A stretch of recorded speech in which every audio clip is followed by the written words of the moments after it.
ಕರ್ನಾಟಕ ರಾಜ್ಯೋತ್ಸವ ಹಬ್ಬ ಮಾತ್ರ 12 ತಿಂಗಳಲ್ಲಿ 11 ತಿಂಗಳು ನಾವು ಕರ್ನಾಟಕ ರಾಜ್ಯೋತ್ಸವನ ನಾವು ಆಚರಿಸ್ಕೊಂಡು ಬರ್ತಾ ಇದೀವಿ. ಒಂಥರ ನಾಡ ಹಬ್ಬದಂಗೆ ನಾವು ಮಾಡ್ಕೊಂಡು ಬರ್ತಾ ಇದೀವಿ. ನನಗೆ ತುಂಬಾ ಖುಷಿ ತಂದಿದೆ ಅಂದ್ರೆ ಈಚೀಚೆಗೆ ಏನಾಗಿದೆ, ನಮ್ಮ ಬಹಳ ಜನ ನಾರ್ತ್ ಇಂದ ಅಲ್ಲಿಂದ ಇಲ್ಲಿಂದ ಬಂದು ಬಹಳಷ್ಟು ವರ್ಷದಿಂದ 10-15 ವರ್ಷದಿಂದ ಇಲ್ಲಿ ಬಂದು ಸೆಟ್ಲ್ ಆಗ್ಬಿಟ್ಟವ್ರೆ. ಇವತ್ತು ನೋಡ್ತಾ ನನ್ನ ಕ್ಷೇತ್ರದಲ್ಲೂ ಚಾಮರಾಜಪೇಟೆ ಅಂತ ಇದೆ, ಜೈನ್ ಸಮಾಜ ಹೆಚ್ಚಿನ ಸಂಖ್ಯೆಯಲ್ಲಿ ಜೈನ್ ಸಮಾಜ ಇವತ್ತು ವಾಸ ಮಾಡ್ತಾ ಇದ್ರೆ 10-15 ವರ್ಷ ಆಯ್ತು ಅವ್ರು ಬಂದು ವಾಸ ಮಾಡಿ. ಅವ್ರದೆಲ್ಲ ನಾನು ಬಹಳ ಹತ್ರದಿಂದ ನೋಡ್ತಾ ಇದ್ದೀನಿ.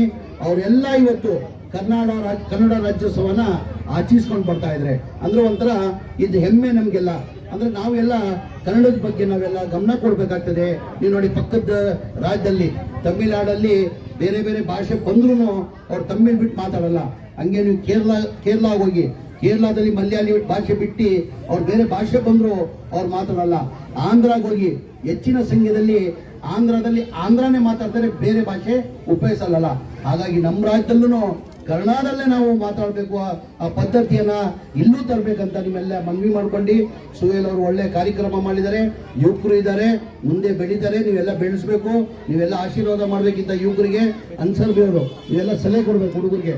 ಯುವಕರು ಬೆಳೀತಾ ಇದ್ದಾರೆ, ಒಳ್ಳೆ ಕೆಲಸನ ಮಾಡಕ್ಕೆ ಮುಂದೆ ಬಂದಿದ್ದಾರೆ. ನೀವೆಲ್ಲ ಅವ್ರಿಗೆ ಸಲಹೆನ ಕೊಟ್ಟು ಇಂಥ ಯುವಕರು ಹುಡುಗರನ್ನ ಮುಂದೆ ತರಬೇಕು. ಇನ್ನೊಂದು ಬಾರಿ ನಾನು ಸುಹೇಲ್ ಅವರಿಗೆ ಶುಭಾಶಯನ ಕೊಡಿ. ಒಳ್ಳೆ ಕೆಲಸ ಮಾಡ್ತಾ ಇದ್ದಾರೆ. ಒಳ್ಳೆ ಕೆಲಸ ಯಾರು ಮಾಡ್ತಾರೆ ಖಂಡಿತ Tipu, Altaf by, answer by, Akbar by ಎಲ್ಲ ನಾವೆಲ್ಲ ಇರ್ತೀವಿ. ನಾವೆಲ್ಲ ಒಳ್ಳೆ ಕೆಲಸ ಮಾಡಬೇಕು, ದೇಶಕ್ಕೆ ಒಳ್ಳೆ ಹೆಸರು ಬರಬೇಕು, ರಾಜ್ಯಕ್ಕೆ ಒಳ್ಳೆ ಹೆಸರು ಬರಬೇಕು. ಕನ್ನಡ ಬಗ್ಗೆ ನಿಮ್ಗೆಲ್ಲ ಗಮನ ಇರಲಿ. ನಾವು ಇನ್ಮೇಲೆ ಕನ್ನಡನೇ ಮಾತಾಡ್ಬೇಕಂತ ನಿಮ್ಮಲ್ಲಿ ಮನವಿ ಮಾಡ್ಕೊಂಡು ನಾನು ಮಾತಾಡ್ತೀನಿ. ಜೈ ಕರ್ನಾಟಕ, ಜೈ ಮಾತೆ.